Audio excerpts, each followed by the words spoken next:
क्या आप भी पढ़ना चाहते हैं दूसरों के मन के विचार? क्या आप भी जानना चाहते हैं कि सामने वाला आपके बारे में क्या सोच रहा है? क्या आपने कभी सोचा कि आंखों की एक चमक, चेहरे का एक भाव या शरीर की हल्की सी हलचल कितने गुप्त राज खोल सकती है? तो ये वीडियो आपके लिए ही है। नमस्कार दोस्तों, स्वागत है आपका हमारे चैनल बुद्ध प्रेरणा पर, जहां हम मन के छिपे राज खोलते हैं। नदीपुर नामक एक छोटा सा गांव था जो गंगा नदी के किनारे बसा हुआ था। ये गांव अपनी हरी भरी जड़ी बूटियों के बागानों के लिए प्रसिद्ध था। हर साल लगने वाला मेला दूर दूर से व्यापारियों को आकर्षित करता था। लेकिन पिछले कुछ महीनों से गांव में एक अजीब सा डर फैला हुआ था। रात के अंधेरे में चोरियां हो रही थीं। पहले तो छोटी मोटी चीजें गायब होती थीं, किसी का औजार, किसी का अनाज का बोरा, लेकिन अब बात गांव के प्राचीन खजाने की थी जो कहानियों में छिपा हुआ बताया जाता था। गांव के बीच में एक पुराना मंदिर था जहां सदियों पुरानी पट्टिकाएं रखी हुई थीं। इन पट्टिकाओं पर नक्शे और रहस्यमयी संकेत उकेरे गए थे जो कथित रूप से एक गुप्त खजाने की ओर इशारा करते थे। खजाना क्या था ये किसी को ठीक से पता नहीं था, शायद सोना, चांदी या कोई जादुई जड़ी बूटी। लेकिन हाल ही में इन पट्टिकाओं में से कुछ चोरी हो गई थी। गांव वाले डरे हुए थे। चोर कौन था? क्या वो गांव का कोई अपना था या बाहर से आया कोई? इस गांव में रहती थी मीरा, एक 28 साल की विधवा औरत जो जड़ी बूटियों की विशेषज्ञ थी। मीरा का बचपन कठिन था। बचपन में एक दुर्घटना में उसकी सुनने की शक्ति कुछ हद तक रूप से चली गई थी। वह पूरी तरह बहरी नहीं थी, लेकिन तेज आवाजें या दूर की बातें उसे सुनाई नहीं देती थीं। लेकिन प्रकृति ने उसे अन्य इंद्रियों से नवाजा था। वह स्पर्श से पौधों की सेहत समझ लेती थी, गंध से मौसम का अंदाजा लगा लेती थी और सबसे महत्वपूर्ण, वो लोगों के व्यवहार से उनके मन की बात पढ़ लेती थी। ये कला उसने अपने गुरु हरीश से सीखी थी, जो एक जंगल में रहने वाले सन्यासी थे। गुरु हरीश कहते थे, मन की भाषा शब्दों से नहीं, संकेतों से बोलती है। आंखें, चेहरा और शरीर, ये 3 द्वार हैं जो दिल के राज खोलते हैं। लेकिन इन्हें पढ़ने के लिए अपना मन शांत रखो, वर्तमान में जियो। मीरा का घर गांव के किनारे पर था, एक छोटी सी झोपड़ी जहां वो जड़ी बूटियां उगाती और दवाइयां बनाती थी। उसका चचेरा भाई अर्जुन एक लोहार था जिसकी दुकान बाजार में थी। अर्जुन की दुकान से हाल ही में कुछ महत्वपूर्ण औजार चोरी हो गए थे, हथौड़े, छेनी और लोहे के टुकड़े। ये चोरी उसके लिए बड़ा झटका थी, क्योंकि बिना औजारों के वो काम नहीं कर सकता था। एक शाम अर्जुन मीरा के पास आया। बहन, ये चोरियां रुकने का नाम नहीं ले रही हैं। मेरी दुकान उजड़ गई। तुम्हारी वो मन पढ़ने वाली विद्या से कुछ मदद मिल सकती है क्या? रात को बाजार में पहरा दो, शायद चोर की आवाज या हरकत से कुछ पता चले। मीरा मुस्कुराई। वो जानती थी कि अर्जुन हमेशा उसे मजाक में जादूगरनी कहता था, लेकिन इस बार उसकी आंखों में डर था। ठीक है भाई, आज रात में बाजार में छिपकर देखती हूं, लेकिन याद रखो, मन पढ़ना कोई जादू नहीं, ये अवलोकन की एक कला है। रात हुई, चांद की रोशनी में गांव सोया हुआ था। मीरा बाजार के एक कोने में छिप गई, एक पुरानी दुकान के पीछे। वह अपनी सुनने की कमी के बावजूद जमीन की कंपन और हवा की सरसराहट से चीजें महसूस कर सकती थी। अचानक एक हल्की सी पदचाप सुनाई दी। कोई सावधानी से चल रहा था। मीरा ने अपनी आंखें बंद की और ध्यान केंद्रित किया। पदचाप भारी थी, जैसे कोई बोझा उठाए हो। फिर एक दरवाजे खुलने की आवाज आई। मीरा ने जोर से सीटी बजाई, जो उसका संकेत था। गांव वाले जाग गए और दौड़े आए। चोर भाग गया, लेकिन मीरा ने उसकी दिशा नोट की, जंगल की ओर। सुबह गांव में मीरा की चर्चा थी। वह कैसे जान गई? क्या वो देख सकती है अंधेरे में? लोग कह रहे थे। मुखिया विक्रमादित्य, गांव का नेता, एक मजबूत कदकाठी वाला आदमी, मीरा को अपने किले में बुलाया। विक्रमादित्य का किला गांव के ऊपरी हिस्से में था, जहां से पूरी नदीपुर नजर आती थी। वह एक न्यायप्रिय नेता था, लेकिन हाल की चोरियों से परेशान था। मीरा, मैंने सुना है तुमने चोर को भांप लिया। क्या तुम्हारी ये कला गांव की मदद कर सकती है? मुझे साबित करो कि तुम लोगों के मन पढ़ सकती हो। मीरा ने शांत स्वर में कहा, महाराज, मन पढ़ना कोई खेल नहीं, ये अवलोकन की एक कला है। 3 तरीके हैं, आंखों से, चेहरे से और शरीर की भाषा से। लेकिन इसके लिए मन को वर्तमान में रखना पड़ता है। विक्रमादित्य हंसा। ठीक है, परीक्षा लो। यहां मेरे दरबार में एक व्यक्ति है जो कुछ छुपा रहा है। पता लगाओ क्या। दरबार में सन्नाटा पसरा हुआ था, ऐसा सन्नाटा जो हवा में तैरते रहस्यों से भरा लगता था। विक्रमादित्य का किला, जो नदीपुर के सबसे ऊंचे टीले पर खड़ा था, आजकल चिंता की लहरों से घिरा रहता। किले के विशाल हॉल में, जहां दीवारें प्राचीन नक्काशियों से सजी हुई थीं, जिनमें गंगा की लहरें, जड़ी बूटियों के बागान और पुराने राजाओं की कहानियां उकेरी गई थीं, आज मुखिया विक्रमादित्य अपने सिंहासन पर बैठे थे।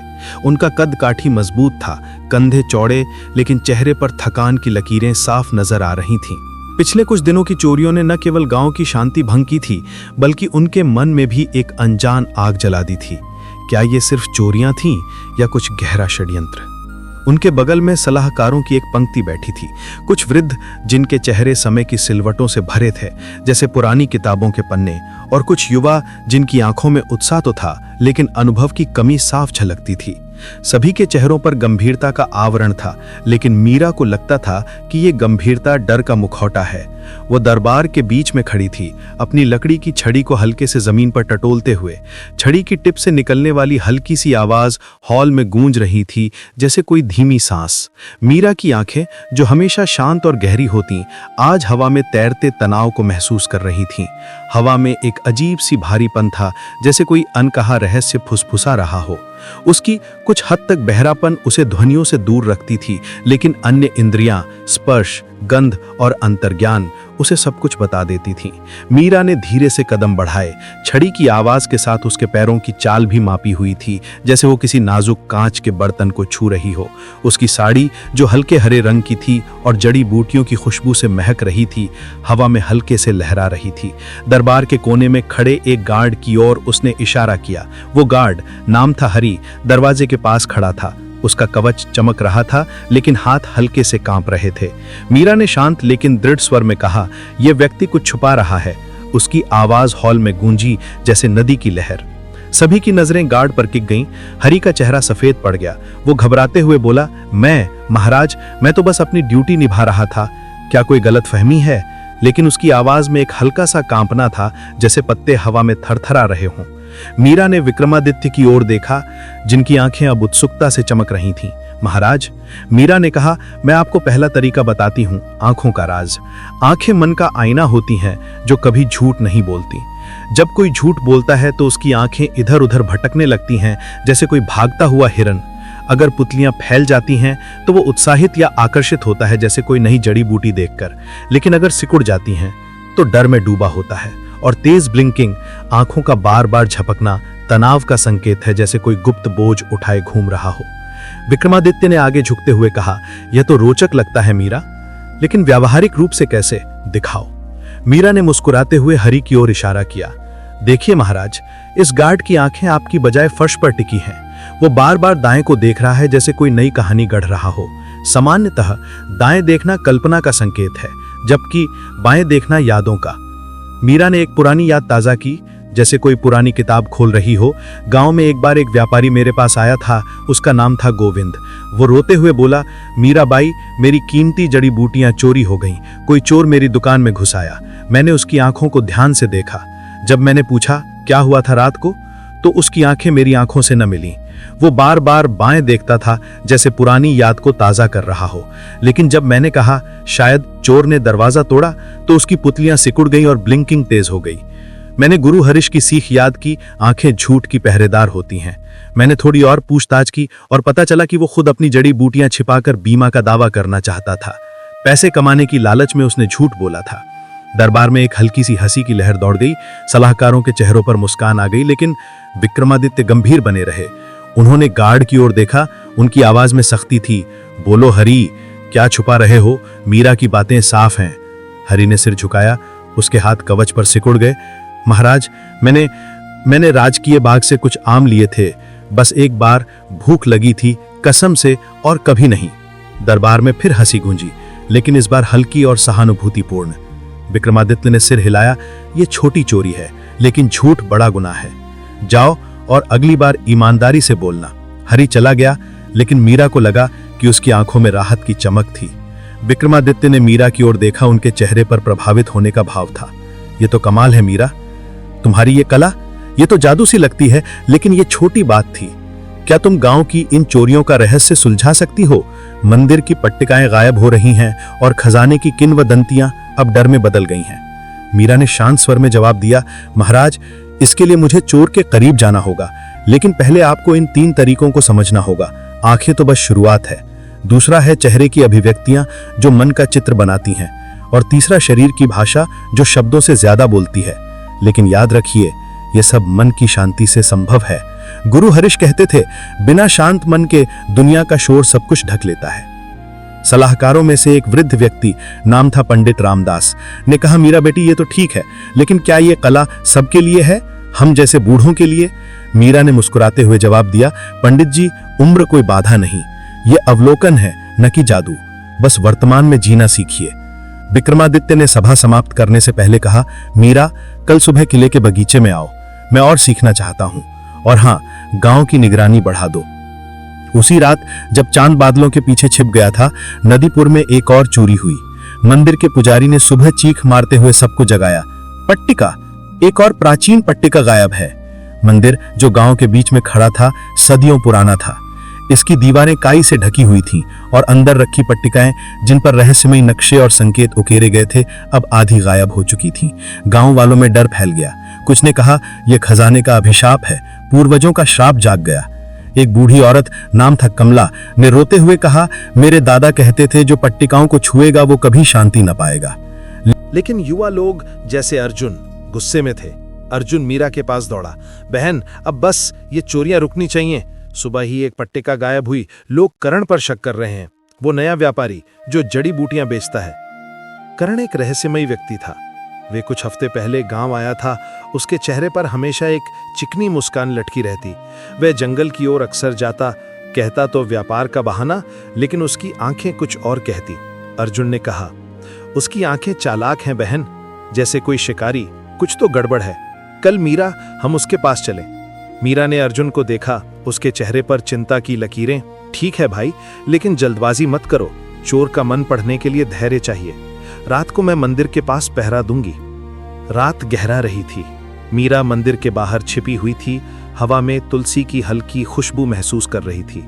उसकी छड़ी जमीन पर टिकी थी और वो कंपनों को महसूस करने की कोशिश कर रही थी। अचानक एक हल्की सी सरसराहट, कोई आ रहा था। मीरा ने अपनी सीटी तैयार रखी, लेकिन इस बार चोर सावधान था। वह छाया की तरह आया और चला गया। सुबह पट्टिका गायब थी। मीरा ने निशान देखे, भारी जूतों के। ये वही चोर है, उसने सोचा। लेकिन अब करण की बारी है। अगली सुबह मीरा किले के बगीचे में पहुंची। विक्रमादित्य इंतजार कर रहे थे। मीरा, बताओ आज क्या सीखें? मीरा ने कहा, महाराज, आज आंखों पर और गहराई से, लेकिन याद रखिए, ये कला गांव को बचाएगी। बगीचे में चमेली की खुशबू फैली थी और दूर गंगा की लहरें चमक रही थी। मीरा जानती थी, ये यात्रा अभी शुरू हुई है। नदीपुर के रहस्य आपको पसंद आ रहे हैं? अगर मीरा के राज आपके दिमाग को उड़ा रहे हैं तो लाइक बटन दबाएं और ज्यादा छिपी कहानियों के लिए सब्सक्राइब करें। अगला अध्याय जल्द ही आ रहा है। किले के बगीचे में सुबह की पहली किरणें गुलाब की कलियों पर पड़ रही थी। ये बगीचा विक्रमादित्य का पसंदीदा स्थान था, जहां वे अकेले में सोचते और जहां नदीपुर की हरियाली नजर आती। लेकिन आज मीरा ने उन्हें यहां बुलाया था। मीरा एक पत्थर की बेंच पर बैठी थी। उसके हाथों में एक छोटा सा ब्रह्मी का पौधा था, जिसकी पत्तियां हल्के से हिल रही थी। उसकी आंखें बंद थी, जैसे वह पौधे की सांसों को महसूस कर रही हो। विक्रमादित्य जब पहुंचे तो मीरा ने आंखें खोली और मुस्कुराई। महाराज, आइए, आज हम आंखों की भाषा पर गहराई से बात करेंगे। ये कला की पहली सीढ़ी है। विक्रमादित्य बेंच के पास खड़े हो गए। उनके कंधों पर राजसी अंगरखा लहरा रहा था। मीरा, कल दरबार में तुम्हारी बात ने सबको चकित कर दिया। गाढ़ हरी की आंखों से इतना कुछ पढ़ लिया, बताओ कैसे? मीरा ने पौधा सावधानी से जमीन में लगाया और उठी। महाराज, आंखें मन का आईना होती हैं, साफ, बिना किसी धूल के। उनकी दिशा बताती है कि व्यक्ति कहाँ खोया है। अगर कोई दाएं देखे तो वह कुछ नया बना रहा है, शायद एक झूठ की कहानी। बाएं देखे तो पुरानी यादों में डूबा है। पुतलियों का आकार तो और भी रहस्यमयी है। बड़ी पुतलियां उत्साह या पसंद की निशानी हैं, जैसे कोई प्रियजन को देखकर। छोटी पुतलियां डर या नापसंद दिखाती हैं, जैसे कोई खतरा महसूस हो। और ब्लिंकिंग, आंखों का झपकना, अगर तेज हो तो तनाव है, अगर आंखों की सफेदी लाल हो जाए तो थकान या छिपा गुस्सा। लेकिन याद रखिए महाराज, ये सब तभी साफ दिखता है जब आपका मन शांत हो। ध्यान लगाइए, सांस पर फोकस, वरना आपकी अपनी आंखें धोखा दे देंगी। वे दोनों बगीचे में टहलने लगे। हवा में फूलों की महक घुली हुई थी और दूर नदी की चमक दिख रही थी। मीरा ने कहा, अभ्यास के लिए छोटी छोटी चीजें देखिए। बाजार में किसी व्यापारी की आंखें, क्या वह ग्राहक को ठग रहा है? उसी दिन दोपहर में विक्रमादित्य अपने एक सलाहकार, नाम था गोपाल, से मिले। गोपाल एक चालाक लेकिन वफादार व्यक्ति था, लेकिन हाल की चोरियों ने सबको संदेहास्पद बना दिया था। गोपाल ने कहा, महाराज, ये चोरियां बाहरी लोगों का काम है, गांव के लोग निर्दोष हैं, लेकिन विक्रमादित्य ने मीरा की सीख याद की। गोपाल की आंखें इधर उधर भटक रही थी, दाएं को देखते हुए, जैसे कोई बहाना गढ़ रहा हो। पुतलियां थोड़ी सिकड़ी हुई और सफेदी हल्की लाल। विक्रमादित्य ने सख्ती से पूछा, गोपाल, क्या तुम कुछ छिपा रहे हो? आंखें सब बता रही हैं। गोपाल का चेहरा लाल हो गया, वह घुटनों पर गिर पड़ा। महाराज क्षमा, मैंने एक छोटी रिश्वत ली थी, एक व्यापारी से जो करण का साथी था। सोचा गांव की खुफिया जानकारी के बदले, लेकिन कसम, चोरियों से मेरा कोई ताल्लुक नहीं है। विक्रमादित्य ने सजा दी, लेकिन मन में मीरा की कला का कमाल देखा। शाम ढलते ही मीरा ने विक्रमादित्य से कहा, महाराज अब असली परीक्षा, करण को देखिए, वो नया व्यापारी जिसकी आंखें चलाक रखती हैं, हमेशा टिमटिमाती जैसे कोई राज छिपा हो। मैं कल उससे मिलूंगी, बाजार में जहां वह जड़ी बूटियां बेचता है। शायद उसकी आंखें खजाने का रहस्य खोल दें। विक्रमादित्य ने सिर हिलाया, जाओ मीरा, लेकिन सावधान रहना, चोरियां बढ़ रही हैं। कल रात फिर एक पट्टिका गायब हुई। मीरा ने अपनी छड़ी थाम ली। हवा में एक अजीब सी कंपन महसूस हो रही थी, जैसे कोई छाया नजदीक आ रही हो। नदीपुर में तनाव अब चरम पर पहुंच चुका था, जैसे कोई तूफान नजदीक आ रहा हो। मंदिर से एक और प्राचीन पट्टिका चोरी हो गई थी। वह पट्टिका जो सदियों पुरानी कहानियों का आधार थी, जिसमें गुप्त खजाने के नक्शे उकेरे गए थे। गांव वालों का डर अब गुस्से में बदल रहा था। सुबह की धूप में बाजार सूना पड़ा था, मानो कोई अभिशाप छाया हो। दुकानदार अपनी दुकानों के बाहर ताले लगाकर बैठे थे, आंखों में चिंता की लकीरें खिंची हुई। हवा में एक अजीब सी खामोशी थी, जो कुत्तों की भौंकने और दूर नदी की लहरों से टूट रही थी। लोग आपस में फुसफुसा रहे थे, ये चोर कौन? क्या खजाना सचमुच श्रापित है? कुछ बूढ़े तो मंदिर के बाहर ही जमा हो गए थे, हाथ जोड़कर प्रार्थना कर रहे थे। मीरा अपनी छोटी सी झोपड़ी में बैठी थी, जो गांव के किनारे पर नदी की ओर मुंह किए खड़ी थी। उसके हाथों में एक ब्राह्मी का पौधा था, वह पौधा जो स्मृति बढ़ाने के लिए जाना जाता था, लेकिन मीरा के लिए यह शांति का प्रतीक था। उसकी उंगलियां पत्तियां पर हल्के से फिर रही थीं, जैसे पौधे की नब्ज महसूस कर रही हों। उसकी कुछ हद तक बहरापन उसे दुनिया की आवाजों से दूर रखती थी, लेकिन स्पर्श से वह सब कुछ जान लेती थी, पौधे की सेहत, मिट्टी की नमी और यहां तक कि हवा के मूड को। तभी बाहर से तेज कदमों की आहट हुई। अर्जुन दौड़ता हुआ आया, उसके चेहरे पर पसीना और गुस्सा साफ नजर आ रहा था। लोहार की दुकान पर काम करते हुए उसके हाथ काले पड़ गए थे, लेकिन आंखों में आग थी। मीरा, अब हद हो गई बहन, मंदिर का मुख्य खजाना बॉक्स गायब है, वह लोहे का पुराना बॉक्स जिसमें सारी पट्टिकाएं रखी थीं। पुजारी चाचा रो रहे हैं, लोग कह रहे हैं ये करण का काम है। वह नया व्यापारी रात को जंगल की ओर जाता देखा गया था। उसकी आंखें तो चालाक हैं ही, अब उसके जूते भी मिट्टी से सने मिले हैं। मीरा ने धीरे से ब्राह्मी का पौधा नीचे रखा और अपनी छड़ी उठाई। उसकी आवाज शांत थी, जैसे नदी की धारा। अर्जुन, घबराओ मत भाई, चोर की जल्दबाजी ही उसका पतन होगी। जल्दी में आदमी निशान छोड़ जाता है, पद चिन्ह, गंध या कोई छोटी सी गलती। हमें जंगल की गुफाओं में जाना होगा, वहां कुछ निशान मिलेंगे। गुरु हरीश कहते थे, प्रकृति कभी झूठ नहीं बोलती। अर्जुन ने सिर हिलाया, लेकिन उसके कंधे अभी भी तने हुए थे। मीरा ने अपनी जड़ी बूटियों की थैली कंधे पर डाली। उसमें ब्राह्मी, अश्वगंधा और कुछ छोटी छोटी दवाइयां थीं, जो जरूरत पड़ने पर काम आती। दोनों बाहर निकले। नदीपुर के जंगल घने थे, जैसे कोई हरा किला। सूरज की रोशनी पेड़ों की छांव में खो जाती थी और जमीन पर पत्तियों की मोटी चादर बिछी हुई थी। हवा में नम मिट्टी की सौंधी गंध थी, मिश्रित जंगली फूलों की मिठास से। मीरा ने अपनी छड़ी जमीन पर टटोली, हर कदम पर कंपन महसूस करने की कोशिश की। उसकी बहरापन उसे ध्वनियों पर कम निर्भर बनाता था, लेकिन वो हवा की सरसराहट से पत्तियों की हलचल भांप सकती थी और मिट्टी के स्पर्श से दिशा समझ सकती थी। अर्जुन, धीरे चलो, चोर का रास्ता यहीं से गुजरा लगता है। देखो, पत्तियां कुचली हुई हैं। जंगल के बीच एक गुफा थी, जिसके बारे में गांव में पुरानी किंवदंतियां प्रचलित थीं। कहा जाता था कि यहीं कहीं प्राचीन खजाना छिपा है, सोने चांदी के बर्तन, जादुई जड़ी बूटियां या फिर पूर्वजों के रहस्य।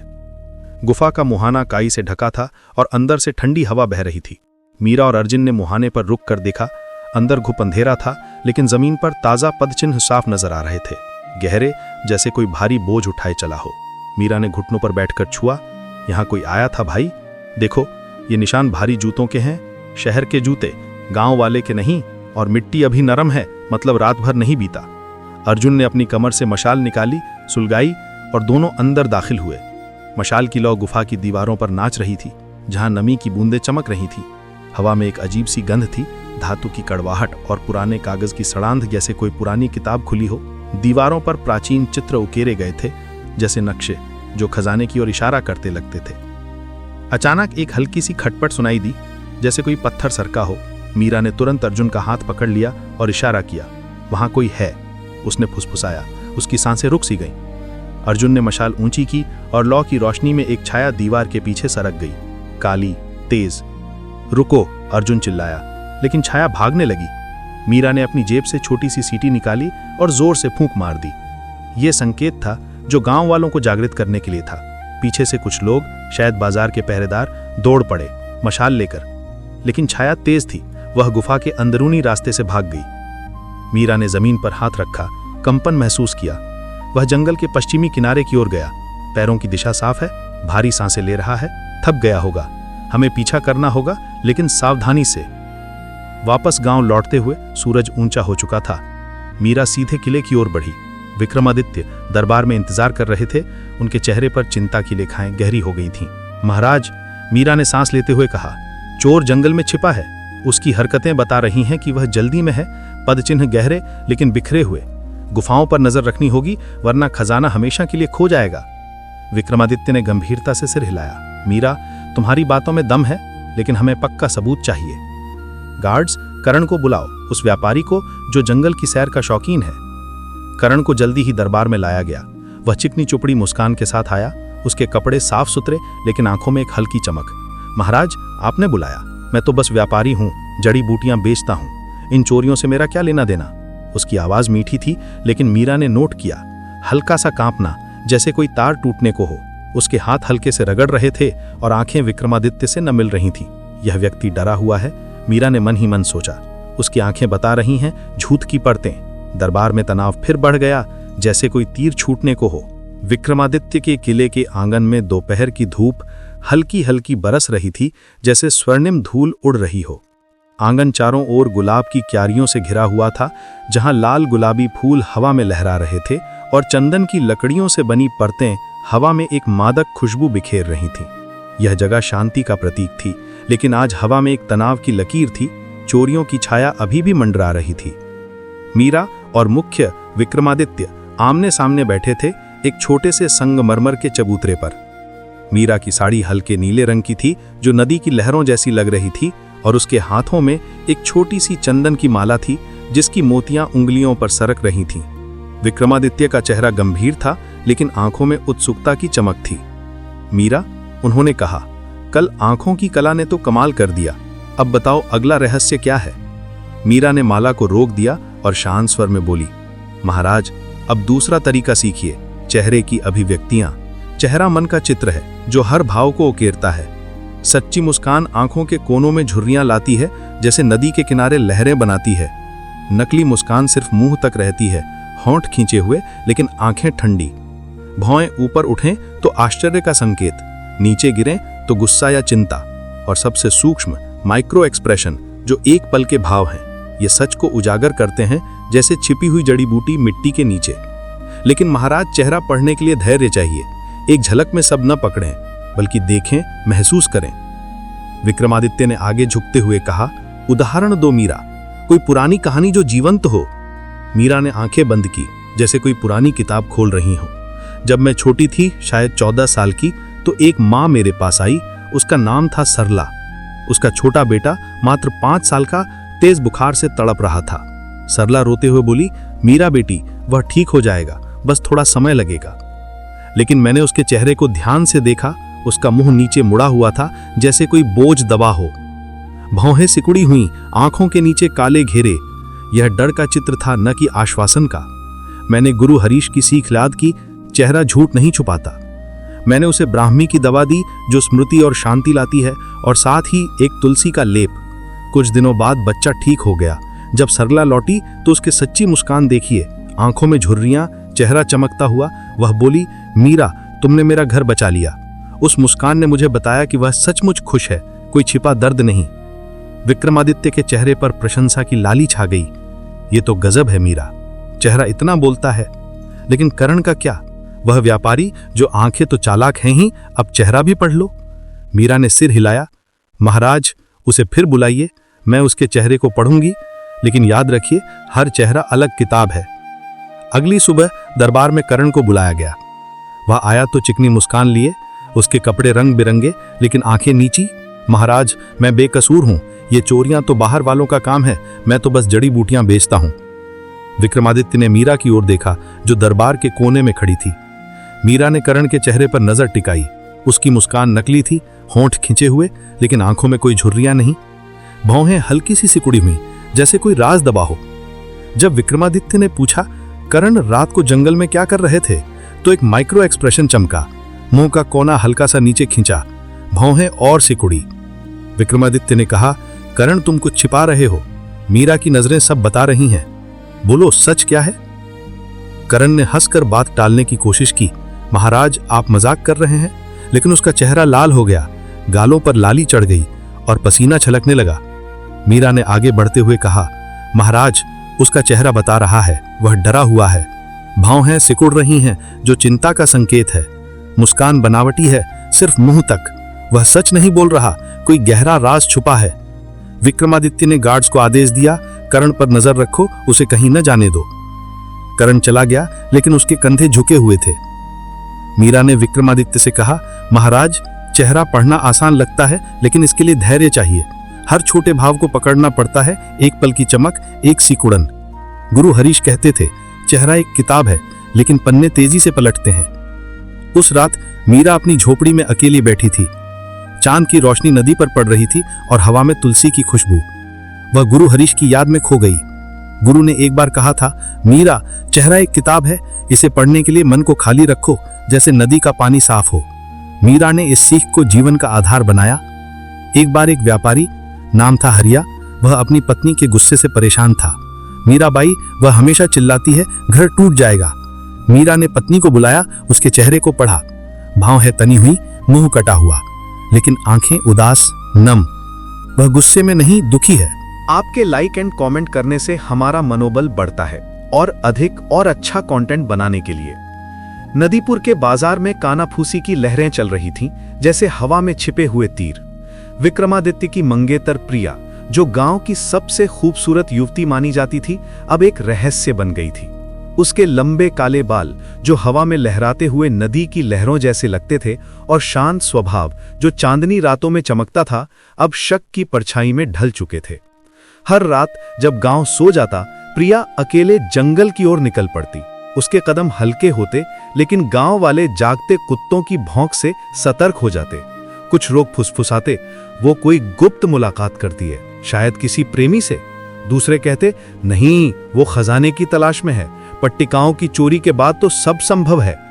ये अफवाहें विक्रमादित्य के कानों तक पहुंच रही थीं और मुखिया का मन अशांत हो उठा था।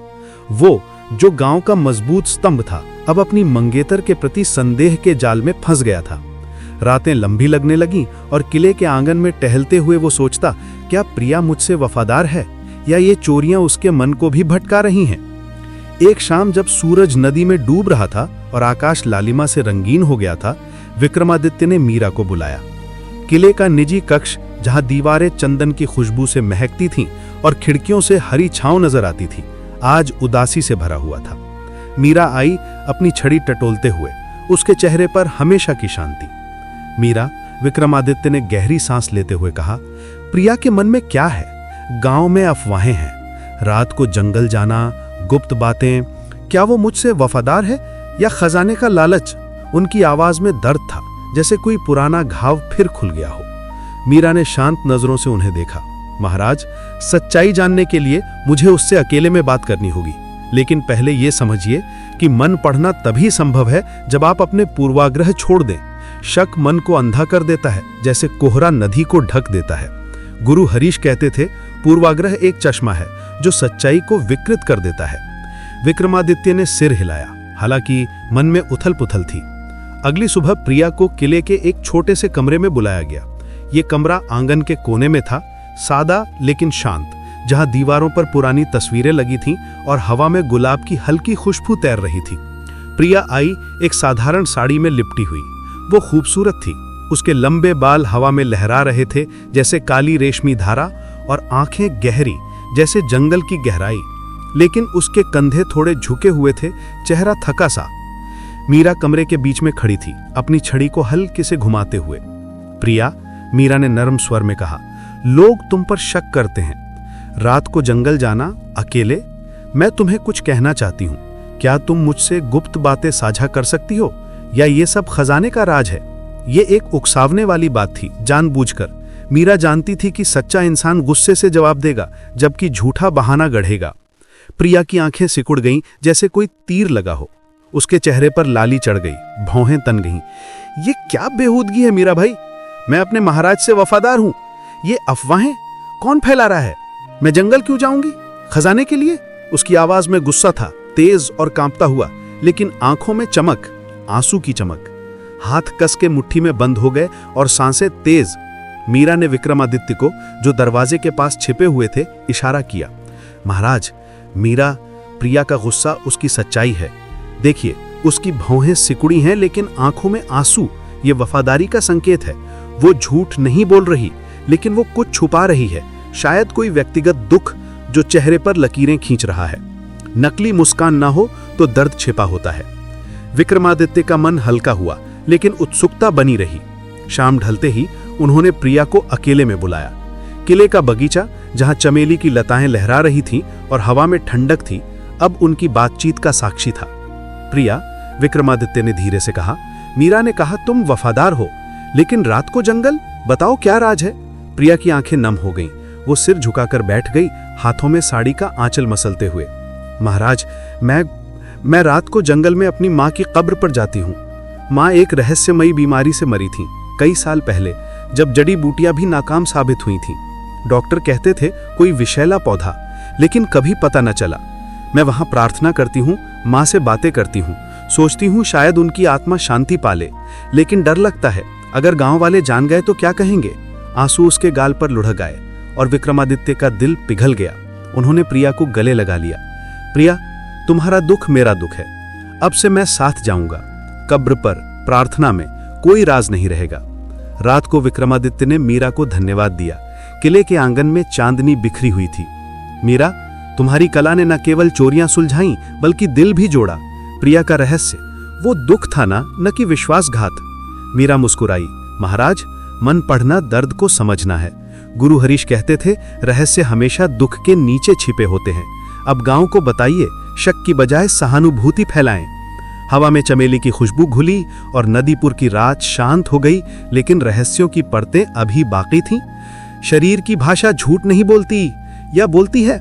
इस वीडियो को थ्रिलर पसंद करने वाले दोस्त के साथ शेयर करें और पूरी पहेली सुलझाने के लिए सब्सक्राइब करें।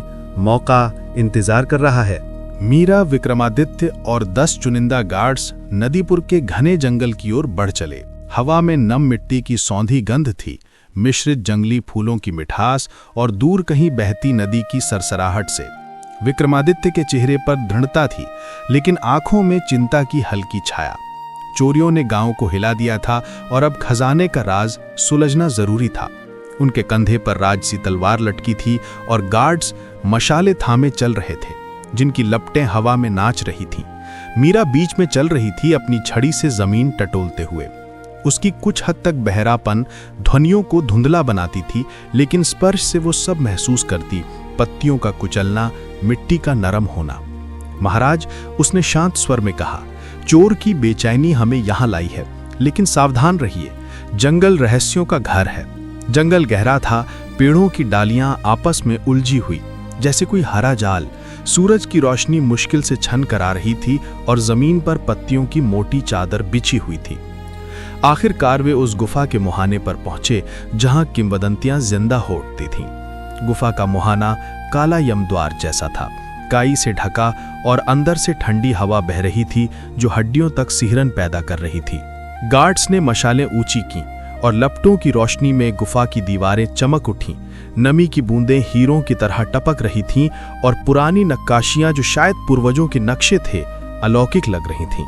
हवा में धातु और सड़े कागज की गंध घुली हुई थी, जैसे कोई पुराना राज जाग रहा हो। मीरा ने रुककर अपनी छड़ी जमीन पर दबाई।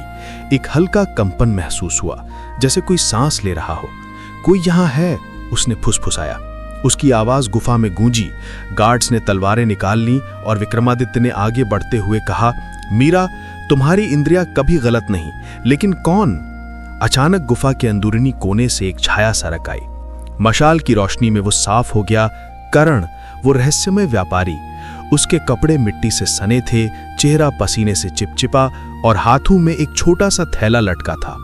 वो घबरा गया लेकिन चिल्लाया, महाराज, मैं बेकसूर हूं, मैं तो बस जड़ी बूटियां इकट्ठा कर रहा था, ये सब गलत फहमी है। उसकी आवाज कांप रही थी, गूंजती हुई दीवारों से टकरा रही थी। विक्रमादित्य ने सख्त नजर से देखा। करण, रात को जंगल, चोरी के निशान, झूठ काफी हो गया, बोलो सच क्या है। लेकिन मीरा ने पहले ही तीनों तरीकों का इस्तेमाल कर लिया। उसकी आंखें इधर उधर भटक रही थीं, दाएं को जैसे कोई बहाना गढ़ रही हो। चेहरा लाल हो चुका था, गालों पर लाली चढ़ी थी, भौहें सिकड़ी और हाथ वो कांप रहे थे। थैले को कसकर पकड़े लेकिन उंगलियां फड़क रही थी। वो झूठ बोल रहा है, मीरा ने दृढ़ स्वर में कहा। आंखें भाग रही हैं, चेहरा दर्द से सिकुड़ा और हाथों की बेचैनी, ये अपराध बोध है। महाराज, पूछताछ कीजिए। गार्ड्स ने करण को घेर लिया। वो पीछे हटने की कोशिश की लेकिन दीवार ने रोक लिया। विक्रमादित्य ने आगे बढ़ते हुए कहा, करण, पट्टिकाएं कहाँ हैं? खजाने का नक्शा, या तो बोलो या गार्ड्स। करण का चेहरा और पीला पड़ गया, सांसें तेज, कंधे झुके। महाराज क्षमा, मैं टूट गया। वो घुटने पर गिर पड़ा, थैला खुल गया, अंदर एक पट्टिका का टुकड़ा चमक रहा था। मैं खजाने की तलाश में था। ये प्राचीन पट्टिकाएं गुप्त नक्शे की ओर इशारा करती हैं। गांव की कहानियों में कहा जाता है, गंगा के नीचे एक गुप्त कक्ष है, सोना, चांदी, जादुई जड़ी बूटियां। मैं बाहर से आया था व्यापार के बहाने, लेकिन लालच में फंस गया। मेरे दो साथी हैं, एक जंगल के रखवाले जैसा, दूसरा शहर का चोर। हमने रातों को मंदिर से चुराया, लेकिन खजाना अभी नहीं मिला। गुफा के अंदरूनी रास्ते में कुछ संकेत हैं। आंसू उसके गालों पर लुढ़क आए, हाथ जोड़ लिए। मीरा ने सोचा, लालच आंखें अंधा कर देता है। गुरु हरीश सही कहते थे, मन की शांति ही सच्चा खजाना है। विक्रमादित्य ने गार्ड्स को आदेश दिया, उसके साथियों को पकड़ो, जंगल की हर गुफा छान मारो। गार्ड्स ने तुरंत कार्रवाई की। 1 घंटे में वे लौटे, 2 आदमियों को बांधे लाए। एक का चेहरा जंगली था, दूसरा शहराती। महाराज, ये दोनों गुफा के पास छिपे थे, उनके पास पट्टिकाओं के टुकड़े मिले। करण ने सिर झुकाया, सब कबूल है, हमें माफ कर दें। विक्रमादित्य ने गंभीरता से कहा, चोरी का दंड मिलेगा, लेकिन गांव की भलाई के लिए। पट्टिकाएं वापस करो। गार्ड्स ने चोरों को बांध लिया और मशालों की रोशनी में गुफा से बाहर निकले। मीरा ने आखिरी बार कंपन महसूस किया, अब शांत। महाराज, रहस्य सुलझ गया, लेकिन सच्चा खजाना शांति है। जंगल की हवा में राहत की सांस थी और नदीपुर की ओर लौटते हुए सूरज ऊंचा चढ़ाया था। चोरियां रुक गईं, लेकिन मीरा जानती थी, मन के जाल अभी बाकी हैं। विक्रमादित्य का किला रात की चांदनी में चमक रहा था। मशालों की रोशनी दीवारों पर नाच रही थी और हवा में चंदन की गंध तैर रही थी। मीरा को मुखिया ने अपने पर्सनल कक्ष में बुलाया। कमरा सादा था, लेकिन एक पुराने लकड़ी के संदूक पर नक्काशीदार नक्शे उकेरे गए थे, जो नदीपुर की प्राचीनता को दर्शाते थे। विक्रमादित्य का चेहरा उदास था। मीरा, उसने धीरे से कहा, तुमने गांव को चोरों से बचाया, लेकिन मेरे मन में एक सवाल है जो मुझे रातों को सोने नहीं देता। क्या मैं सचमुच अपने पिता का बेटा हूं या कोई और सच है? मीरा ने अपनी छड़ी को जमीन पर टटोला, जैसे समय मांग रही हो।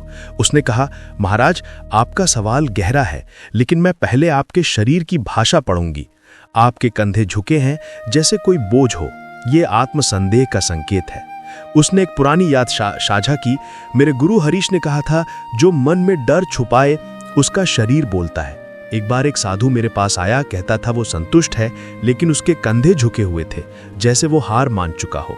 बाद में उसने कबूल किया कि वो अपने परिवार को छोड़ने का दुख छुपा रहा था। विक्रमादित्य ने अधीरता से कहा, लेकिन मेरा सवाल क्या तुम बता सकती हो? मीरा ने शांत स्वर में जवाब दिया, महाराज, आपका व्यवहार एक सावधान व्यापारी जैसा है। शायद आपके गुरु या परवरिश ने आपको ये सिखाया, लेकिन ये सवाल छोड़िए, आप एक अच्छे नेता हैं। आपका काम नदीपुर को संभालना है, ना कि अतीत में उलझना।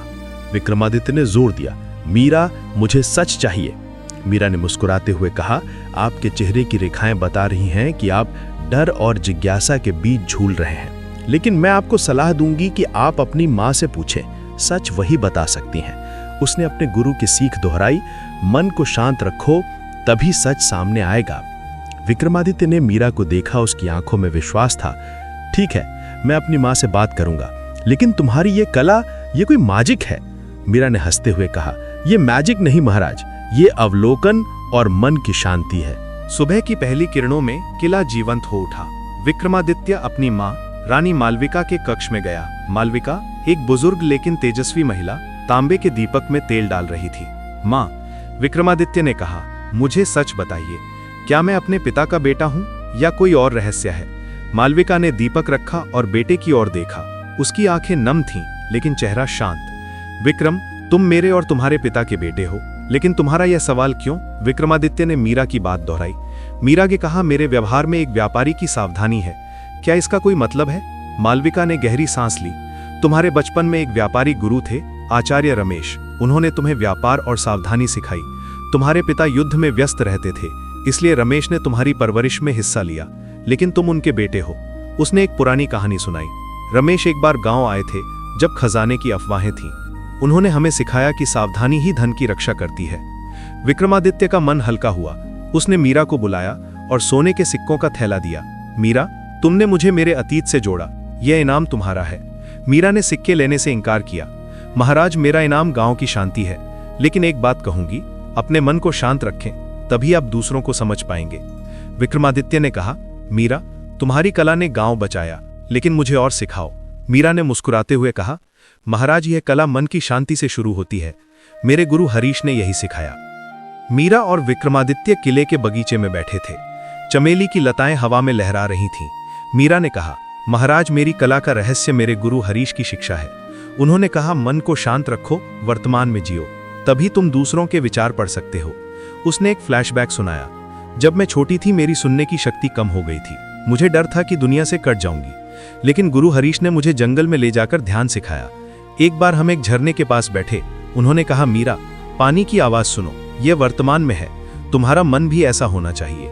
मैंने महीनों अभ्यास किया। धीरे धीरे मैंने हवा, पत्तियों और लोगों की हरकतों को महसूस करना सीखा। मीरा ने बताया, आंखें, चेहरा और शरीर ये मन के दर्पण हैं, लेकिन इन्हें पढ़ने के लिए आपका मन खाली होना चाहिए। अगर आप अतीत या भविष्य में खोए हैं तो आप वर्तमान के संकेत नहीं देख पाएंगे। उसने एक कहानी सुनाई। एक बार एक साधु मेरे पास आया। उसकी आंखें शांत थीं, लेकिन हाथ बेचैन। मैंने पूछा, आप क्या छुपा रही हैं? उसने कबूल किया कि वह अपनी तपस्या छोड़ना चाहता था। मेरी सलाह से वह वापस लौटा। विक्रमादित्य ने कहा, मीरा, तुम्हारा मन इतना शांत कैसे है?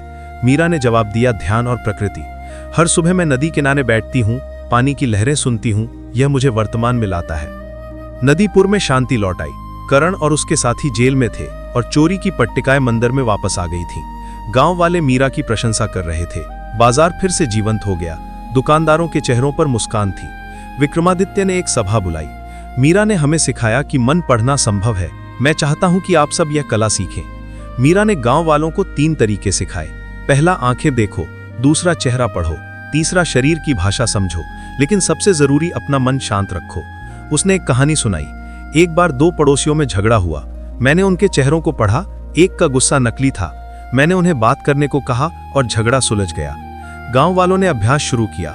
अर्जुन ने कहा, मीरा, तुमने मेरी दुकान बचाई, अब मैं भी सीखूंगा।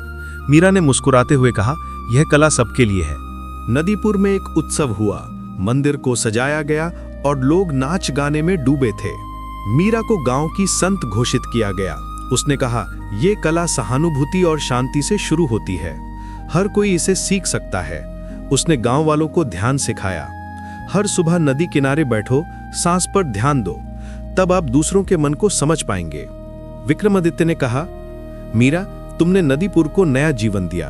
उत्सव में लोग मीरा की कला सीखने लगे और गांव में एकता बढ़ी। उत्सव के बाद मीरा ने एक स्कूल शुरू किया जहां वे बच्चों और बड़ों को मन पढ़ने की कला सिखाती थी। एक दिन एक युवा लड़की राधा ने पूछा, मीरा दी, क्या मैं भी आप जैसी बन सकती हूँ? मीरा ने हंसते हुए कहा, बिल्कुल, लेकिन पहले अपने मन को समझो। मीरा ने एक आखिरी कहानी सुनाई। मेरे गुरु हरीश ने मुझे एक बार जंगल में एक भटके हुए यात्री की मदद करने को कहा। मैंने उसकी आंखें, चेहरा और शरीर पढ़ा।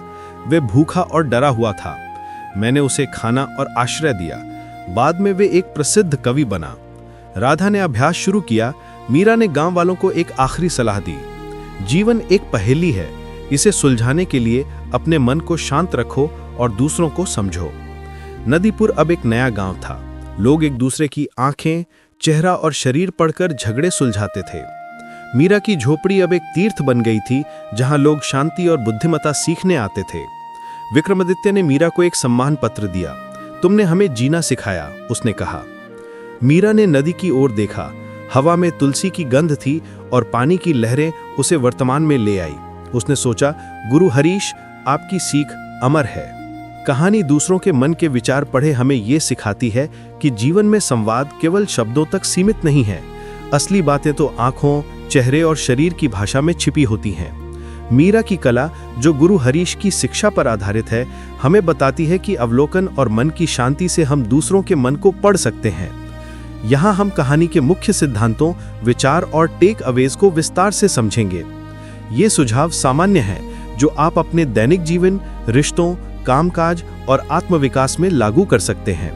हर सुझाव को व्यावहारिक रखा गया है ताकि आप इन्हें आज से ही आजमा सकें। पहला, आंखों का राज, अवलोकन का पहला द्वार। कहानी में मीरा बार बार कहती है कि आंखें मन का आईना है। ये सिद्धांत न्यूरोलिंग्विस्टिक प्रोग्रामिंग से प्रेरित है, जहां आंखों की दिशा और पुतलियों का आकार भावनाओं को दर्शाते हैं। सिद्धांत सरल है। जब कोई व्यक्ति बात करता है तो उसकी आंखें उसके विचारों की दिशा दिखाती हैं। दाईं ओर देखना कल्पना या झूठ का संकेत हो सकता है, जबकि बाईं ओर यादों का। पुतलियां फैलना उत्साह दर्शाता है और सिकुड़ना डर का। मुख्य टेकअवेज, झूठ का पता लगाना। बातचीत में अगर सामने वाला आंखें ना मिलाए या इधर उधर भटकाए तो वह कुछ छुपा रहा हो सकता है। यह नियोक्ता कर्मचारी मीटिंग में उपयोगी है। सहानुभूति बढ़ाना। किसी की आंखों में उदासी देखकर तुरंत पूछें, क्या बात है? इससे रिश्ते मजबूत होते हैं। आत्मनियंत्रण। खुद की आंखों पर नजर रखें। तनाव में तेज झपकना बंद करने के लिए सांस लें, नाक से सांस लें, मुंह से छोड़ें। दैनिक जीवन के लिए सुझाव। घर में परिवार के सदस्यों की आंखें देखें। अगर बच्चा आंखें नीचे कर ले तो वे शायद डर रहा है, उसे प्रोत्साहित करें। काम पर मीटिंग में सहकर्मी की आंखों पर ध्यान दें। अगर पुतलियां सिकुड़ें तो विषय संवेदनशील है, धीरे से बदलें। सामाजिक जीवन में दोस्तों से बात करते समय आंखें मिलाएं। इससे विश्वास बढ़ता है और गलतफहमियां कम होती हैं। व्यक्तिगत विकास।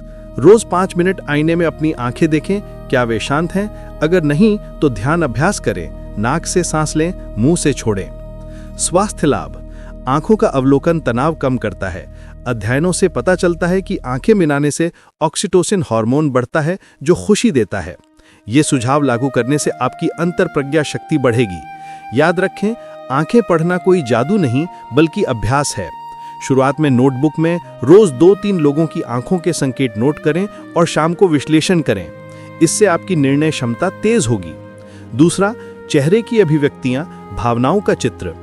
चेहरा मन का कैनवस है, जहां हर भाव एक रंग भरता है। कहानी में मीरा माइक्रो एक्सप्रेशंस पर जोर देती है। ये सच को उजागर करते हैं। सिद्धांत है कि सच्ची मुस्कान आंखों तक पहुंचती है, डचन स्माइल, जबकि नकली सिर्फ होठों पर रहती है। भौहें ऊपर उठना आश्चर्य, नीचे गुस्सा दर्शाता है। विचार पॉल एकमैन के फेशियल एक्शन कोडिंग सिस्टम से ली गई है, जो भावों को वैज्ञानिक रूप से कोड करता है। मुख्य टेकअवेज। भाव पढ़ना। चेहरे की छोटी सिकुड़न से डर पता चलता है, इससे झगड़े पहले ही सुलझ सकते हैं। स्व जागरूकता। अपना चेहरा कंट्रोल करें। गुस्से में भौहें तने तो सांस लें। रिश्तों में उपयोग। साथी के चेहरे से उदासी पढ़कर प्यार बढ़ाएं। दैनिक जीवन के लिए सुझाव। परिवार में डिनर टेबल पर सबके चेहरे देखें। अगर कोई मुस्कान नकली लगे तो पूछें, सब ठीक? इससे भावनात्मक बंधन मजबूत होंगे। कार्यस्थल पर बॉस के चेहरे की सिकुड़न देखकर रिपोर्ट बदलें। इससे प्रमोशन के चांस बढ़ते हैं। दोस्ती में, पार्टी में किसी की भौहें सिकुड़े तो विषय बदले, माहौल हल्का रहेगा। स्वास्थ्य और मानसिक शांति। रोज चेहरे के व्यायाम करें। मुस्कुराहट अभ्यास से सकारात्मकता आती है। 10 सेकंड मुस्कुराएं, फिर रिलैक्स करें। व्यावसायिक लाभ। बिक्री में ग्राहक का चेहरा पढ़े, उत्साह देखकर डील क्लोज करें। अभ्यास के लिए वीडियो कॉल पर चेहरे ऑब्जर्व करें। 1 हफ्ते बाद नोट करें कितनी बार आपने सही अनुमान लगाया। इससे आपकी सहानुभूति बढ़ेगी और जीवन के संघर्ष आसान लगेंगे। तीसरा, शरीर की भाषा, मूक संवाद का कोड। शरीर की भाषा 55% संवाद का हिस्सा है, अल्बर्ट मेहराबियन का नियम। कहानी में मीरा बताती है कि क्रॉस आर्म्स रक्षा, पैर हिलाना बेचैनी दर्शाते हैं। सिद्धांत है कि शरीर अवचेतन बोलता है। आगे झुकना रुचि, पीछे हटना असहजता। विचार मिररिंग से जुड़ी है, जहां दूसरों की बॉडी लैंग्वेज कॉपी करने से रैपोर्ट बनता है। मुख्य टेकअवेज। बेचैनी पहचानना, हाथ रगड़ना तलाव का संकेत, तब सहारा दें। आत्मविश्वास, सीधी मुद्रा से खुद पर भरोसा बढ़ता है। समझौता, बॉडी लैंग्वेज मैच करने से बात बनती है। दैनिक जीवन के लिए सुझाव, घरेलू रिश्तों में साथी के कंधे झुके तो गले लगाएं, प्यार बढ़ेगा।